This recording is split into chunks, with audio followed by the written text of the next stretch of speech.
माँ, ये राधिका है, तुम्हारी बहू। राधिका गांव में हॉस्पिटल में नर्स का काम करती है। बस हम दोनों में दोस्ती हो गई और हमने शादी कर ली। राधिका, माँ के पैर छू। अरे चल हट नालायक। अरे मैंने क्या क्या सपने देखे थे कि तेरी शादी किसी अमीर घर में करूंगी और दहेज में लाखों रुपए लूंगी, और तू गांव की इस मामूली लड़की को मेरी बहू बनाकर ले आया। लेकिन बेटे की जिद के आगे सुनीता देवी मजबूर हो जाती है। राधिका सुनीता देवी को फूटी आंख भी नहीं भाती थी। तुम चिंता मत करो भाग्यवान, हम दोनों मिलकर अपनी बहू को इतना सताएंगे कि वो हमसे तंग आकर ये घर छोड़कर चली जाएगी। फिर हम अपने बेटे की शादी किसी बड़े सेठ की बेटी से कर देंगे, ठीक है?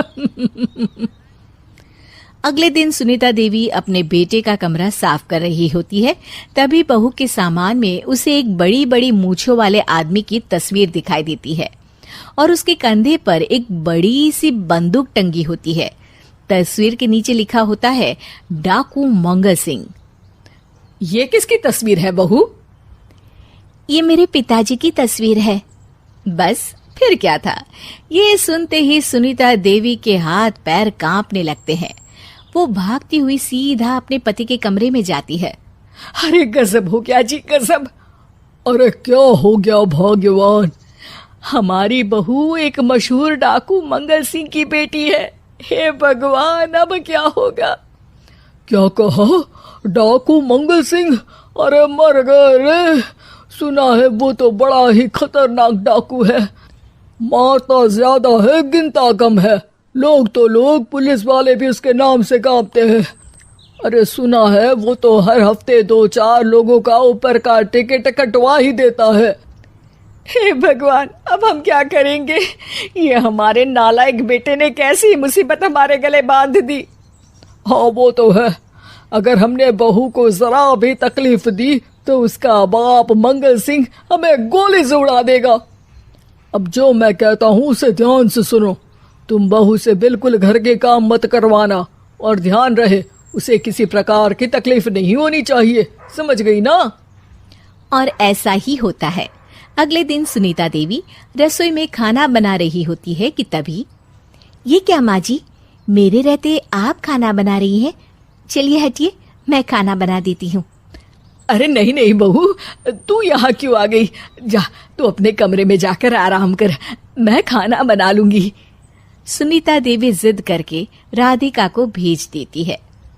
फिर एक दिन, अरे फर्श पर कितनी धूल जमी है, माँ जी देखेंगी तो नाराज हो जाएंगी, मैं अभी यहाँ पोछा लगा देती हूँ।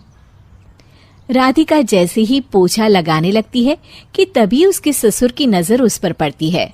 बंसीलाल भागता हुआ वहां आता है। अरे नहीं नहीं बहू, तुम ये क्या गजब कर रही हो? बहू तो बेटी समान होती है और हम ना अपनी बेटियों से काम नहीं करवाते। तुम आराम से बैठकर YouTube पर किड लॉजिक चैनल की सास बहू की कहानियां देखो। वो लोग ना बहुत अच्छी अच्छी कहानियां बनाते हैं। सच? आप देखते हैं? अरे मैं तो रोज देखता हूँ। शहर की बहू तो मेरी फेवरेट कहानी है। हाँ, ये कहकर बंसीलाल पोछा लगाने लगता है। इस तरह राधिका के सास ससुर सारा दिन उसकी खुशामद में लगे रहते हैं और उसे किसी महारानी की तरह रखते थे। कैसा लगा बहू? पिज्जा टेस्टी तो है ना? अच्छा, मीठे में क्या खाओगी बोलो तो? माँ जी, मुझे तो काजू कतली बहुत पसंद है और उसके बाद 1 गिलास लस्सी मिल जाए तो मजा आ जाएगा। ये सुनते ही सुनीता देवी अपने पति को कोहनी मारते हुए कहती है, अरे सुना नहीं बहू क्या मांग रही है? जल्दी से भागकर बाजार जाइए और सब खरीद कर ले आइए। हाँ हाँ भाग्यवान, अभी जाता हूँ। राधिका की तो 5 उंगलियां घी में थी। वो तो अपने ससुराल में मजे कर रही थी। दूसरी तरफ राधिका की सास उसके लिए कभी नई साड़ी खरीद लाती तो कभी उसके लिए नए गहने बनवा देती। फिर एक दिन डाकू मंगल सिंह अपनी बेटी राधिका से मिलने अपने आदमियों के साथ आता है। उन सबको देखते ही राधिका के सास ससुर डर के मारे कांपने लगते हैं। मर गया रे। डाकू मंगल सिंह तो सच में कितना डरावना दिखता है, ऊपर से इतनी बड़ी बंदूक लेकर घूमता है। कैसे हैं समधी जी? क्या हुआ? आप इतना घबरा क्यों रहे हैं? और आपको इतना पसीना क्यों आ रहा है? आपकी तबीयत तो ठीक है ना? जी अभी तक तो ठीक है, पर लगता है बहुत जल्द खराब होने वाली है। क्या कहा आपने?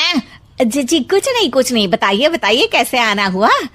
दरअसल आज आपके शहर में हमारी नाटंकी मंडली का प्रोग्राम है, तो इसी बहाने सोचा बेटी का ससुराल भी देखता चलूं।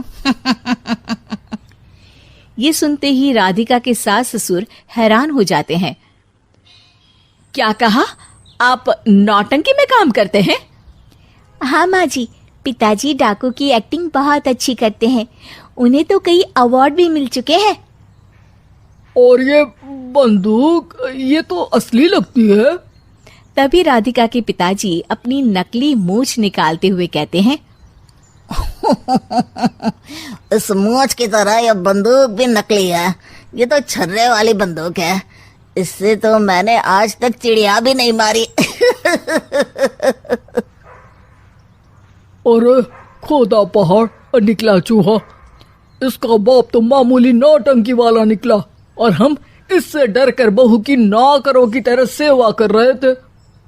आपने सही कहा जी, इसके पीछे मेरे कितने पैसे खर्च हो गए, और काम कर करके मेरी तो कमर टूट गई सो अलग।